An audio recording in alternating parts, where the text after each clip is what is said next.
Hi everyone, Namaskar, Salam, Sat Sri Akal. Welcome back to Deep All in One channel. I hope you all are doing really well. Today I'm going to share with you all Get It All Done video before going to India. घर को थोड़ा सा tidy करना है, थोड़ी सी dimension देनी है ताकि इंडिया से आने के बाद बहुत ज़्यादा मुझे काम ना करना पड़े और इंडिया से फिर हम ढेर सारा सामान लेकर आते हैं वो भी मैं नीटली अरेंज कर पाऊँ। लास्ट वीडियो में आपने देखा कि मैंने किचन को ऑर्गेनाइज किया था और अपनी जो पैंट्री थी उसको मैंने रीस्टॉक कर दिया था। तो इंडिया से आने के बाद सिर्फ मुझे प्रोड्यूस बाय करना है, इसके अलावा और कुछ भी नहीं लेना है। So this is my way to do everything और वो मैं आपके साथ शेयर करती रहती हूँ। इवन दो काफी कमेंट्स आए कि जब आप जाने वाले हो तो इतना कुछ खरीद के स्टॉक करके क्यों जा रहे हो। तो मैंने पिछली वीडियो में भी बताया था कि आने के बाद काम करने का मन नहीं करता है, बहुत होम सिकनेस होती है। तो मैं इसीलिए पहले से करके जाती हूँ ताकि आने के बाद जो लाइफ है वो सेटल हो जाए। और जैसे ही हम लोग वापस आएंगे तो अद्वी का स्कूल भी होगा, तो जॉब भी होगी, एवरीथिंग। सो थोड़ा सा टफ रहता है इंडिया से आने के बाद, इसीलिए पहले से सब कुछ मैनेज करती हूँ। और आज अद्वी के स्कूल का भी लास्ट डे है बिफोर गोइंग टू इंडिया। और नेक्स्ट व्लॉग जो है वो आपको इंडिया ट्रैवल सीरीज का एपिसोड 1 मिलेगा। I know you all are very excited for that, me too. So please stay tuned and keep on watching, and if you haven't subscribed till now then please subscribe, आपको अच्छी अच्छी videos देखने को मिलेंगी। फिलहाल lunch का time है और मैं बहुत ही सिंपल सा आज लंच बना रही हूँ। तो कुछ मेरे पास कैरी फॉरवर्ड राइस रखे हुए थे और आपने देखा है कि अभी मैंने अनियन चॉप करी है, साथ ही पनीर क्यूब्स हैं वो मैंने काट लिए हैं। और एक पैन में आपको मिल्क जो है वो बॉयल होता हुआ दिख रहा होगा, तो वो मैं दूध वाले जमे बनाने वाली हूँ।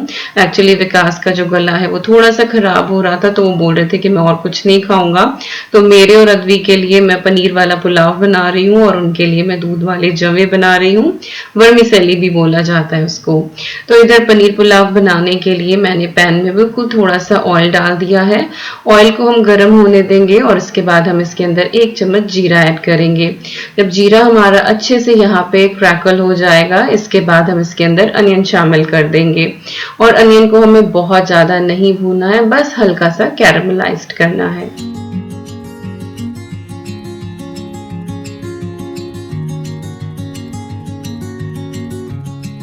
मीनवाइल यहाँ पर जो दूध है उसमें भी बॉयल आ गया, तो मैं इसको थोड़ा थोड़ा बीच में चलाती रहती हूँ, अदरवाइज कई बार ये बिल्कुल उफन के ऊपर आ जाता है। और जब इसमें पहला बॉयल आया है, मैं यहाँ पे वर्मीसेली इसके अंदर ऐड कर दूंगी। और मेरे पास ये रोस्टेड वर्मीसेली है, तो ये मैं डायरेक्टली ही डाल रही हूँ। अगर आपके पास रॉ है तो आप पहले घी के अंदर थोड़ा सा उनको भून लें और उसके बाद फिर आप दूध डालकर उनको उबालें। इधर हमारी जो प्याज है वो भी अच्छे से भुन गई है और इसके अंदर मैंने ऐड कर दिया है थोड़ा सा धनिया पाउडर और बिल्कुल पिंच मैंने यहाँ पे हल्दी पाउडर डाला है, ज्यादा ना डालें, इसी से ही बहुत ही प्यारा सा एक कलर आ जाता है।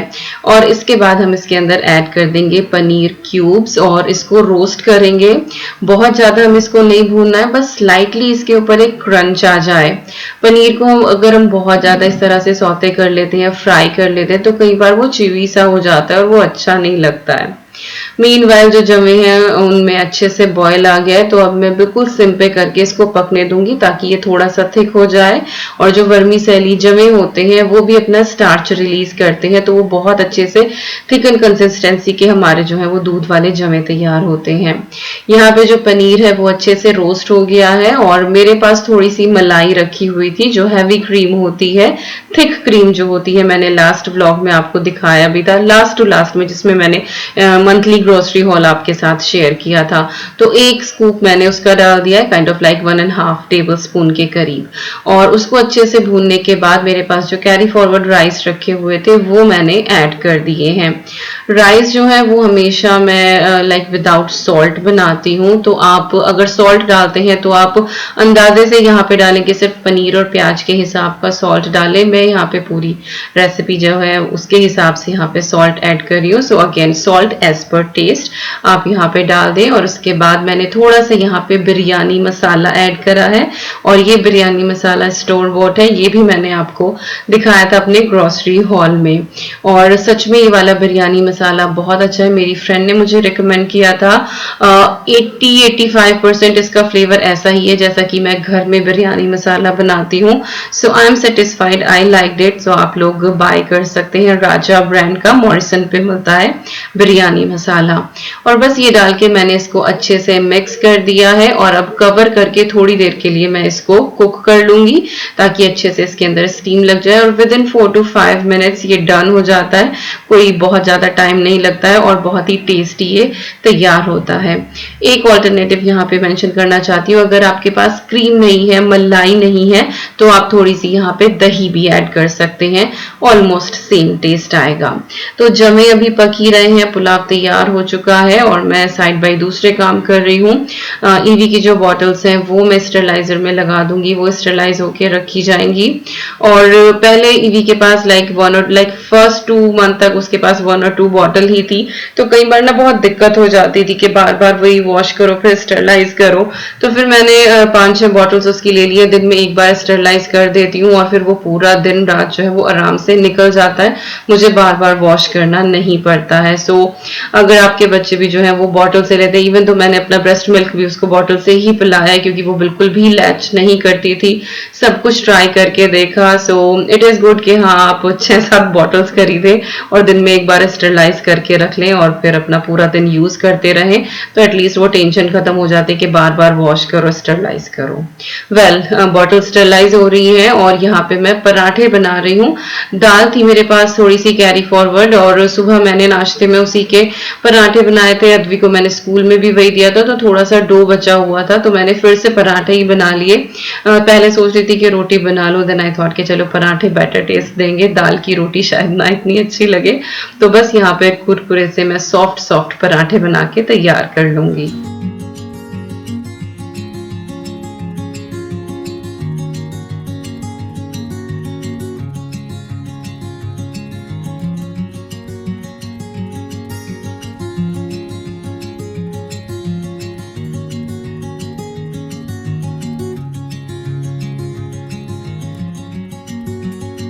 और यहाँ पे जो जमे हैं वो ऑलमोस्ट डन हो गए हैं, और बिल्कुल लास्ट स्टेज पे मैं इसके अंदर शुगर ऐड कर दूंगी। अगर मुझे खाने होते हैं तो मैं अपने फीके ही निकाल लेती हूँ, क्योंकि शुगर का टेस्ट जो है वो थोड़ा सा चला ही गया, बिल्कुल मन नहीं करता है बहुत ज्यादा शुगरी चीजें खाने का, बट बिकॉज इनके लिए है तो साहब को तो खैर मीठे की चीजें बहुत पसंद आती हैं, तो मैंने हिसाब से थोड़ा सा मीठा डाल दिया है। और पानी जो है ये गर्म ही पी रहे हैं पूरा दिन, और 2-3 दिन लगे इनका गला ठीक होने में। I was like India travel करने वाले हैं, अभी गला खराब करके बैठे हो, पता नहीं फ्लाइट वाले रोक ना दे। बट क्योंकि हमारा फुल्ली वैक्सीनेटेड सर्टिफिकेट था तो फिर ऐसा कोई दिक्कत नहीं थी, क्योंकि थोड़ा सा भी होना तो वो डाउट होने लगता है कि कहीं ऐसा ना हो। तो ईवी और ईवी के पापा जो है वो खेल रहे थे, और लंच हमारा यहाँ पे रेडी हो गया है। और अब जो है वो ईवी को फीड करा के मैं सुला दूंगी, और अद्वी के भी पिक करने का टाइम हो जाएगा, तो हस्बैंड जो है वो अद्वी को पिक करके ले आएंगे, और बस इसके बाद फिर हम लोग लंच कर लेंगे। और जमे देखिए कितने टेस्टी बने हैं, साथ ही ये हमारा क्विक वाला पनीर पुलाव ये भी बिल्कुल रेडी है, और पराठे भी यहाँ पे मैंने बना के रख लिए हैं। तो अद्वी के आने के बाद हम लोग लंच करेंगे साथ ही। और जो मेरा आज का सबसे पहला टास्क है वो अंडर द सिंक एरिया को ऑर्गेनाइज करना। इवन दो ऑर्गेनाइज्ड है, लेकिन क्लीनिंग जो है एवरी वीक इसकी जरूरी हो जाती है, क्योंकि मैंने किचन का जो बिन है वो यहीं पे रखा हुआ है। तो चाय पत्ती डालते हुए, या फिर कभी कोई पील डाल दिया, या कभी कुछ थोड़ी बहुत सब्जी जो वो कटोरी में बच गई, कुछ ऐसा डाले तो छींटे लग जाते हैं। तो ये एक ऐसा एरिया है जिसको आपको एवरी वीक क्लीन करना ही होता है, अदरवाइज बैक्टीरिया भी हो जाते हैं और एक स्मेल भी आने लगती है। तो ये एरिया प्रॉपरली क्लीन होना चाहिए। तो मैंने थोड़ा सा यहाँ पे ऑल पर्पस क्लीनर जो है वो स्प्रे किया, उसको 2-3 मिनट छोड़ दिया, और उसके बाद यहाँ का एक कपड़ा जो है वो मैं अलग ही रखती हूँ, जो सिर्फ इस एरिया को क्लीन करने के लिए यूज किया जाता है। और ये भी ऑल पर्पस क्लॉथ है, आप हमेशा मुझको इसी को यूज करते हुए देखते हैं। मैं अपने काउंटर टॉप जो है वो भी इसी तरह के कपड़े से क्लीन करती हूँ, और बहुत नीटली ये काम करता है। तो उस कपड़े से क्लीन करने के बाद मैंने टिश्यू पेपर लिया, दिया है और उससे भी मैंने इसकी जो वॉल्स हैं और जो सरफेस है वो क्लीन कर दिया है, ताकि जो भी मॉइस्चर है वो टिश्यू पेपर आराम से एब्जॉर्ब कर ले और कहीं भी कोई भी मॉइस्चर ना रहे। और बस इसके बाद जो चीजें हैं उनको मैं अरेंज करना शुरू करूंगी। तो जो ये बास्केट है इसके अंदर मैं एक्स्ट्रा सप्लाई रखती हूँ, जैसे कि एक्स्ट्रा स्पॉन्ज हो गए या फिर स्टील वूल हो गया या फिर ऑल पर्पस क्लॉथ जो है वो रख दिया। इसके बाद ये 2 टायर स्टैंड है जिसके अंदर जो फर्स्ट इसकी रो है उसके अंदर मैं अपने जो क्लीनर होते हैं जो डेली बेसिस पे यूज होते हैं वो रखती हूँ। और नीचे जो है जो कभी कभी मोस्टली जो है वो ये लेदर वाइप्स आप देख ही रहे हैं मैं सोफा क्लीन करने के लिए, तो ये कुछ सप्लाई मैं यहाँ पे रख लेती हूँ। मेरा माइक्रोफाइबर मिटन है वो यहाँ रहता है और साथ ही इस छोटे से जार के अंदर मैं डिश वॉशिंग जो पॉट्स होती हैं वो रखती हूँ और यहीं से निकल जाती है, और जो एक्स्ट्रा होती है वो मैं पीछे की तरफ रख देती हूँ।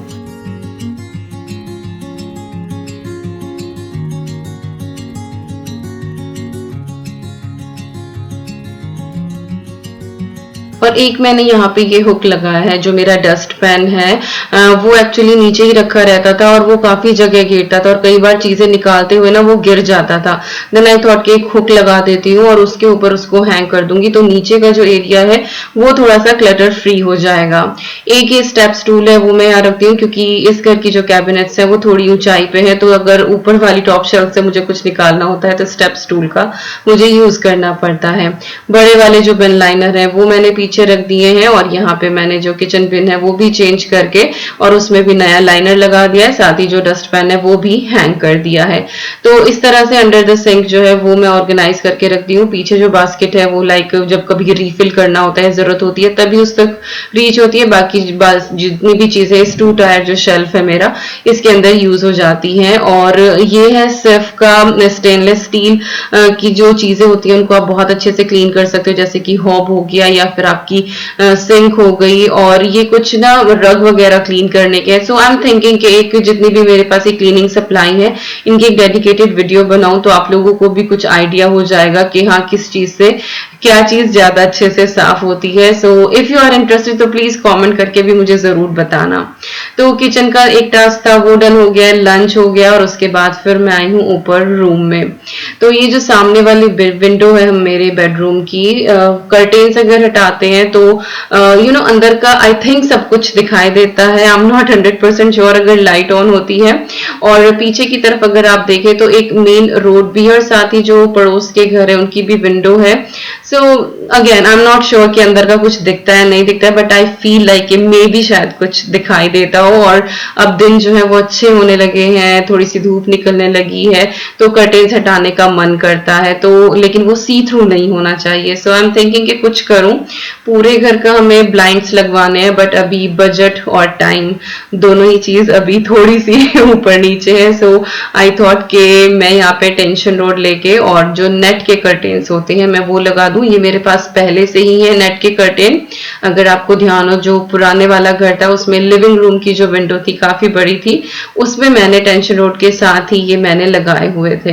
तो वही टेंशन रोड है, उससे मैंने अपने बेडरूम में भी और अद्वी के रूम में भी। और टेंशन रोड मैंने विल्को से बाय करी है, आई थिंक 4 पाउंड की आई है ये, और इसके अंदर मैंने ये कर्टेन लगा दिए हैं। तो ये नेट के कर्टेन लगाने से बाहर का कुछ भी दिखाई नहीं देता है, तो अंदर अगर लाइट जली हुई है कर्टेन हटे हुए हैं तो आप कंफर्टेबली बैठ सकते हो और लाइट भी जो है वो बाहर की वो बहुत अच्छे से अंदर आ जाती है।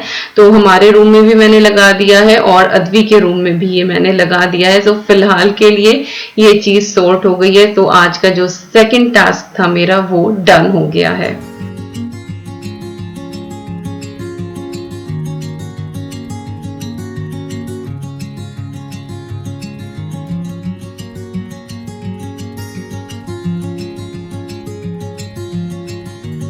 और अब मैं आ गई हूँ ईवी के चेंजिंग रूम में, या फिर ये बोले मेडिटेशन रूम में। यहाँ पर ही बैठ के मैं मेडिटेशन करती हूँ।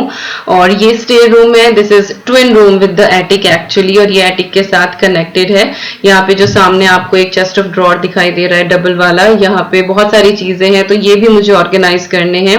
ईवी के कपड़े धुले थे और उसके कपड़े मुझे सॉर्ट भी करते हैं, जैसे कि आपको ध्यान है कि ईवी जो है वो 6 महीने की हो गई, तो उसके 3 to 6 वाले जो कपड़े हैं वो कुछ उसको फिटा रहे हैं, कुछ उसको छोटे हो गए हैं। लाइक चौड़ाई में तो सारे आ रहे हैं बट लंबाई में she is little bit like, उसकी हाइट जो है वो अच्छी है, वो अपने पापा के ऊपर गई है। दोनों ही बहनें जो हैं ये लंबी हैं। एक टाइम पे आके मैं ही घर में सबसे छोटी रह जाऊंगी, सब लंबे लंबे हो जाएंगे। सो यस, ईवी के जो कपड़े हैं वो भी मुझे सॉर्ट करने हैं, साथ ही जो मुझे इंडिया लेकर जाने हैं, इंडिया काफी कम उसके लेकर जाऊंगी क्योंकि ऑब्वियसली वो जहां भी जाएगी उसको बहुत सारे कपड़े मिलने वाले हैं और फिर यहाँ के कपड़े वहां काम भी नहीं करेंगे। कॉटन के मिलते हैं यहाँ पे but mostly like full sleeves, short sleeves के कम है उसके पास, अब तक मैंने खरीदे नहीं और मैं खरीद भी नहीं रही हूँ क्योंकि इंडिया जाके सब कुछ हो जाएगा। तो जो ये पहली वाली ड्रॉर है इसमें ईवी के मैं वेस्ट, स्लीप सूट्स, उसके बब क्लॉथ, शीट्स, उसके बम क्लॉथ और जो उसका फेस क्लॉथ, इस तरह की चीजें रखती हूँ। तो ऑर्गेनाइज तो है लेकिन प्रॉपरली ऑर्गेनाइज नहीं है, तो वो मैं करने वाली हूँ। और ये है ऑर्गेनाइजर जो मैंने आइकिया से बाय किया था, ये मैंने पहले भी दिखाया था। तो मैं ये 2-3 लेकर आई हूँ व्हाइट कलर में और एक सेट के अंदर ये 6 ऑर्गेनाइजर आते हैं, 2 रेक्टेंगल, 2 स्क्वायर और 2 छोटे वाले स्क्वायर। तो इनको बस मैं ओपन करूंगी, बहुत इजी असेंबल करना। नीचे की तरफ इनमें जिप होती है, बस इसको आप ओपन करें और जिप जो है वो इस तरह से आप इसकी पुल कर दें तो ये बन जाते हैं बहुत अच्छे स्क्वायर और बहुत ही अच्छे लगते हैं ये। तो इस तरह से इनको ओपन करके और इसके अंदर ईवी के जो कपड़े हैं वो मैं ऑर्गेनाइज कर दूंगी। सेम इन्हीं बॉक्सेस के साथ मैंने अद्वी की जो वार्डरोब है वो भी ऑर्गेनाइज करी है and I will share with you कि मैं किस तरह से अपनी बेटी की जो वार्डरोब है वो लाइक ऑर्गेनाइज करके रखती हूँ। So soon you will see that, but maybe after India travel series.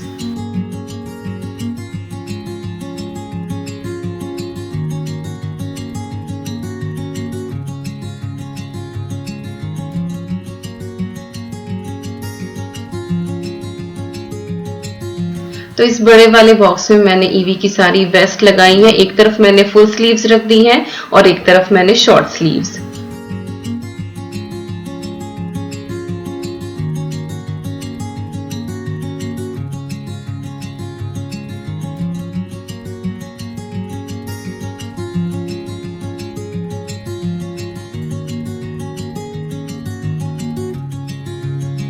और इस ड्रॉर में जितने भी ऑर्गेनाइजर थे वो इतने प्रॉपरली फिट आए हैं, ऐसा लग रहा था कि बिल्कुल मेजर करके ये बनाए गए हैं, एक एक चीज बिल्कुल परफेक्टली फिट हुई है and I am so happy.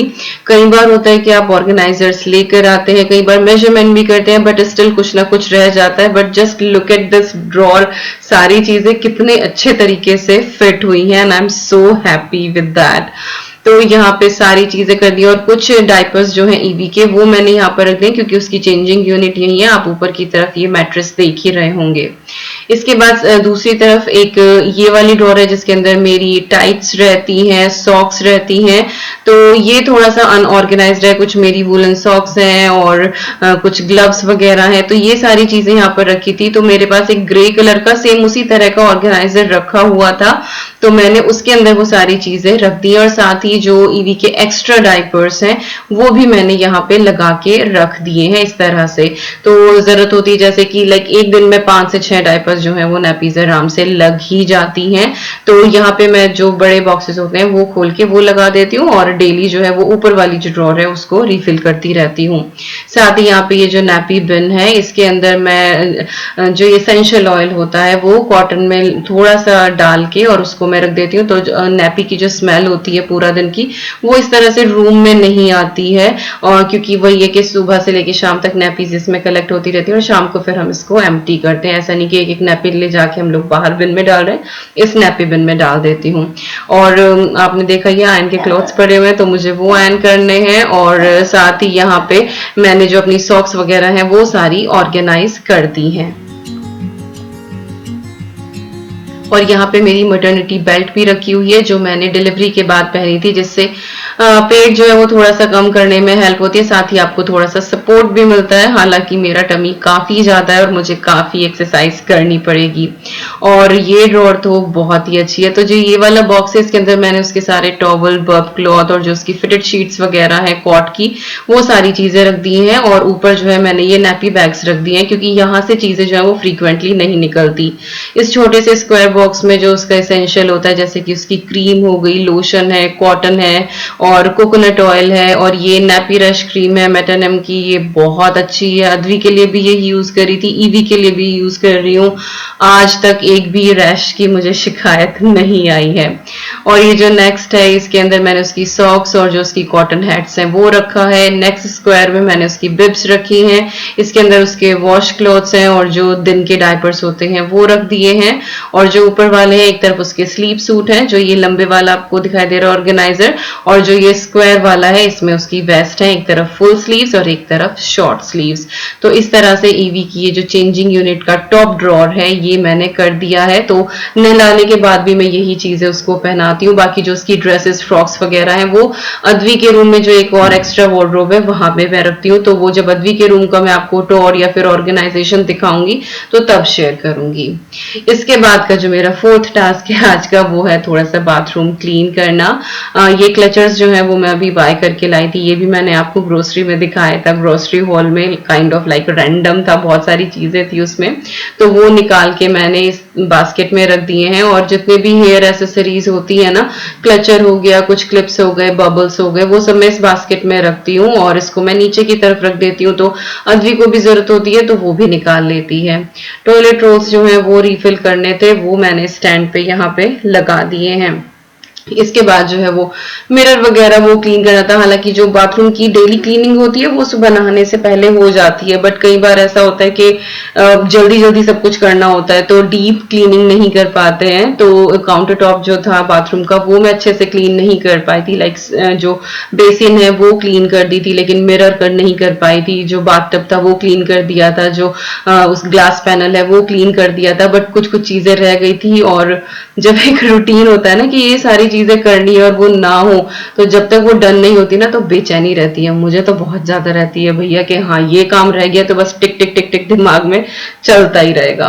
तो मिरर मैंने अच्छे से क्लीन कर दिया है, और मैंने हस्बैंड का जो कॉटन वाला वेस्ट होता है ना, बनियान का कपड़ा, वो रखा हुआ है, और उससे जो है ना वो बहुत चमकता है, मिरर बहुत अच्छे से क्लीन हो जाता है। तो वो मैंने क्लीन कर लिया है। और साथ ही जो ये कैबिनेट्स हैं ये भी मैंने एक बार अच्छे से वाइप कर दी है। तो बाथरूम क्लीनिंग जो है वो डन हो गई है। 5 मिनट का ही काम होता है ये, बट यू नो कभी कभी सुबह को वो 5 मिनट भी अगर लगा दो ना तो वो थोड़ा सा एक्स्ट्रा हो जाता है, दूसरा काम बहुत लेट हो जाता है। और बस सफाई करते करते थोड़ा सा ध्यान जो है वो चेहरे की तरफ गया, एंड आई रियलाइज्ड कि मेरी जो आईब्रोज हैं वो थोड़ी सी क्रूर सिंह टाइप हो रही है, तो सोचा कि चलो थोड़ा सा ग्रूम कर लेती हूँ। और मैं खुद से ही करती हूँ घर पे अपनी आईब्रोज, थ्रेड से और थोड़ा बहुत प्लकर से। और इसकी एक डिटेल्ड वीडियो है मेरे सेकंड चैनल बी चार्मर पे, if you haven't check it, मैं लिंक डाल दूंगी डिस्क्रिप्शन बॉक्स में, सो होपफुली आपको वो पसंद आए। और yes, it is all, get it all done. I hope आपको आज की वीडियो पसंद आएगी। कुछ भी अच्छा लगा हो तो like, share, comment and subscribe. और मैं मिलती हूँ आपसे बहुत जल्दी। Till then you guys take care, and I am sending lots and lots and lots of love to you all. Thank you so much for watching. Take care and bye bye.